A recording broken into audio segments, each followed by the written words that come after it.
হঠাৎ ভালো কিছু খেতে ইচ্ছা করলে মাত্র 5 মিনিটে এই সুস্বাদু টিফিন বানিয়ে বাড়ির ছোট থেকে বড় সবাইকে কিন্তু অবাক করে দিতে পারবে। এত অপূর্ব খেতে হয় আর এত সুন্দর, এত নরম হয় যে এই রেসিপিটা একবার যদি বানিয়ে দাও, কথা দিচ্ছি বারবার বাড়ির ছোট থেকে বড় সবাই বায়না করবে। কিভাবে খুব সহজেই টিফিন রেসিপিটা বানাতে হবে তার জন্য ভিডিওটা মন দিয়ে শেষ পর্যন্ত দেখতে থাকো। রেসিপির জন্য এখানে আমি প্রথমে নিচ্ছি 1 কাপ ময়দা, আর ওই কাপে করেই নিচ্ছি 1 কাপে 3 ভাগের 1 ভাগ সুজি। তো সুজি ময়দা মোটামুটি সবার বাড়িতেই থাকে, যারা ময়দা পছন্দ করো না তারা আটা নিয়ে নেবে, কোনো অসুবিধা নেই। স্বাদ মতো লবণ আর সামান্য একটু চিনি দিয়ে শুকনো উপকরণগুলোকে ভালো করে মিশিয়ে নিলাম। ভালো করে মিশিয়ে নেবার পর এবার নিয়েছি অল্প একটু জোয়ান, যেহেতু ময়দার ব্যবহার করছি তাই জোয়ানটা দিলে খেয়ে গ্যাস অম্বলের কোনো সমস্যা হবে না। আটা দিয়ে বানালে জোয়ানটা না দিলেও চলে। এবারে দেখো জোয়ানটাকে মিশিয়ে নিয়ে নর্মাল তাপমাত্রার জল দেব, জল দিয়ে একটা ব্যাটার বানাতে হবে। তো অল্প অল্প করে জল দিয়ে ব্যাটারটা বানাতে হবে, আর ব্যাটারটা পাতলার দিকে রাখতে হবে। তো সেটা শেষে আমি দেখিয়ে দেবো কীরকম ব্যাটারটা করতে হবে। আমি অল্প অল্প করে জল দিচ্ছি আর এটাকে খুব ভালো করে মিশিয়ে নিচ্ছি। কোনো রকম মাখা বেলারও ঝামেলা থাকবে না, একদম ঝটপট ব্যাটারটা বানানো হয়ে যাবে। দেখো আমি 3-4 বার ধরে অল্প অল্প করে জল দিয়ে একটা পাতলা ব্যাটার এখানে রেডি করে রেখে দিচ্ছি। তবে এই ব্যাটারটাতে যেহেতু সুজি রয়েছে এটা ফুলে উঠবে, তাই এটাকে একটু রেস্টে রাখতে হবে। তো আমি মিনিট 15 মতো এটাকে রেস্টে রেখে দেবো ঢাকা দিয়ে। তো একদম 15 মিনিট রেস্টে রাখার পর আমি তোমাদেরকে দেখাচ্ছি। 15 মিনিট আমি রেস্টে রেখে দিয়েছিলাম। 15 মিনিট পর আমি ফিরে এলাম। তো দেখিয়ে দিচ্ছি, দেখো যদি সুজি বাদ দিয়ে করো তাহলে রেস্টে রাখার দরকার নেই, শুধু আটা ময়দা দিয়ে করলে। আর যদি সুজি মেশাও তাহলে কিন্তু অবশ্যই একটু সুজিটাকে ফুলতে দেওয়ার সময় দিতে হবে। দেখতে পাচ্ছি এটা আগের থেকে ঘন হয়ে গেছে কারণ সুজিটা ফুলে উঠেছে। তো এটাতে আরও জল আমি পরে ব্যবহার করব। তার আগে আমি পেঁয়াজ কুচি দিয়ে দিয়েছি। পেঁয়াজ যারা পছন্দ করো না বা পেঁয়াজ খাও না তারা ক্যাপসিকাম কুচি দেবে, কাঁচা লঙ্কা কুচি, টমেটো কুচি, গাজর কুচি, পছন্দ মতো সবজি দিয়ে দিচ্ছি, এতে বেশ ব্যাপারটা হেলদি হয়ে যাবে। তো এখানে ধনেপাতা কুচিও দিয়ে দিলাম। তারপরে আমি ধনেপাতা কুচি দেওয়ার পর নিয়েছি সিদ্ধ আলু, ছোট সিদ্ধ করা আলু নিয়েছি, খোসাটা ছাড়িয়ে নিয়েছি। তারপর গ্রেটার দিয়ে আমি এরকম গ্রেট করে দিচ্ছি। এবারে দিয়ে দিচ্ছি আমি গোলমরিচের গুঁড়ো, আর আমি দিয়ে দেব এখানে গরম মশলার গুঁড়ো, আর খুব সামান্য একটু দিয়ে দেব ভাজা জিরের গুঁড়ো। এগুলো মোটামুটি আমাদের সবার বাড়িতেই থাকে, এই মশলাগুলো দিয়ে দিতে হবে। সামান্য একটু কাশ্মীরি লঙ্কার গুঁড়ো দিয়ে দিলাম। এবার হাতায় করে সব কিছুকে একসাথে করে নেব। সব কিছুকে ভালো করে মিশিয়ে নিয়ে অবশ্যই জলের ব্যবহার করতে হবে, কারণ ব্যাটারটা কিন্তু এখন অনেকটাই ঘন হয়ে রয়েছে, সুজি ফুলে ওঠে।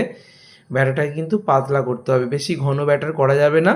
তাই আমি একটু বেশি করে জল দিয়ে দিলাম। জলটা এরকম কয়েকবারে মেশাবে, অতিরিক্ত পাতলা করে ফেললেও হবে না, তবে পাতলার দিকে রাখতে হবে, শুধুটা মাথায় রাখবে। আবারও বলছি, সুজি যদি মেশাও তাহলেই রেস্টে রাখবে, সুজি না মেশালে কিন্তু রেস্টে রাখার দরকার নেই। আমি দেখিয়ে দিলাম। এবারে দেখো আমি 3টে ডিম ফাটিয়ে নেব। 2টো ডিম দিয়েও করা যায়, তবে এখানে আমি 3টে ডিমের ব্যবহার করছি। ডিমের মধ্যে খুব সামান্য লবণ আর সামান্য একটু কাশ্মীরি লঙ্কা গুঁড়ো দিচ্ছি, এখানে একটু গোলমরিচ গুঁড়োও দেওয়া যায়, আমি দিলাম না। ভালো করে ডিমটাকে ফেটিয়ে নিতে হবে। খুব ভালো করে ডিমের মিশ্রণটাকে ফেটিয়ে নেবার পর এই ডিমের গোলাটাকে আমি সরাসরি ব্যাটারের মধ্যে মিশিয়ে নেব।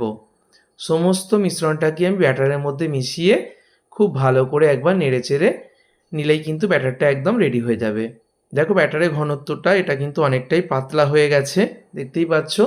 ঠিক এরকমটা করে নিতে হবে, পাতলার দিকে রাখতে হবে। ভালো করে ডিমের ব্যাটারটাকে আমি এই ব্যাটারের সাথে খুব ভালো করে মিশিয়ে নিলাম। এতে করে ব্যাটারটা আমার একদম রেডি হয়ে গেল। আমি উপর থেকে ফেলে দেখিয়ে দিচ্ছি, ঠিক এরকম ব্যাটারটা করে নিতে হবে, পাতলার দিকে রাখতে হবে।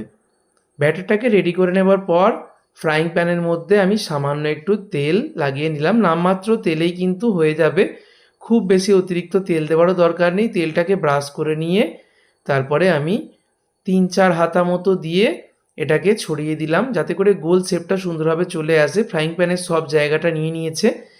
তো মোটামুটি 15-20 সেকেন্ড অপেক্ষা করার পর দেখবে এটা শুকিয়ে যাবে। তারপর ওপরে একটু তেল ব্রাশ করে দিচ্ছি। গ্যাসের ফ্লেমটাকে মিডিয়ামে করা আছে, ওপরে সামান্য একটু তেল ব্রাশ করার পর এটাকে উল্টিয়ে দিলাম।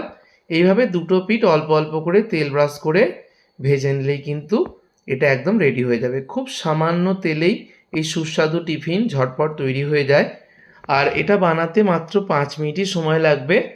সুজিটা দেওয়ার জন্যই 15 মিনিট রেস্টে রেখেছিলাম।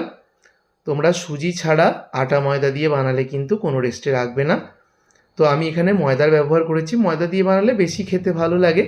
তবে যারা স্বাস্থ্য সচেতন বা যারা ময়দা একদমই পছন্দ করো না তারা আটা দিয়ে বানাবে, তাতেও কিন্তু খেতে খুব ভালো হবে। দেখো আমি একটু রোল করে এইভাবে প্লেটের মধ্যে সাজিয়ে দিয়েছি। এই রোল করার সময় তোমরা ভেতরে একটু পেঁয়াজ, ক্যাপসিকাম, একটু গাজর, একটু শসা কুচি দিয়ে একটু সস দিতে পারো। আবার কোনো কিছু না দিয়েও এটাকে সার্ভ করা যায়। একদম গরম গরম দুর্দান্ত লাগবে। বাচ্চাদের টিফিনে হলে তো কথাই নেই। বাড়ির ছোটরা কিন্তু বারবার বায়না করবে এটার জন্য, আর বড়দেরও ভীষণ ভালো লাগবে যেহেতু বিভিন্ন রকম ভেজিটেবলস দেওয়া রয়েছে। বেশ স্বাস্থ্যকরও হবে ব্যাপারটা, আর পেট ভরাও হবে। অল্প সময় হঠাৎ ভালো কিছু খেতে ইচ্ছা করলে এর থেকে ভালো টিফিন রেসিপি আর হয় না। এটা যখন খুশি তোমরা বানিয়ে খেতে পারবে, সেটা টিফিনে হোক, ব্রেকফাস্টে হোক, রাতের ডিনারে হোক। সামান্য একটু সস দিয়ে আমি এটা সার্ভ করেছি। অবশ্যই বাড়িতে তৈরি করো, ভিডিওটাকে শেয়ার করো। ধন্যবাদ।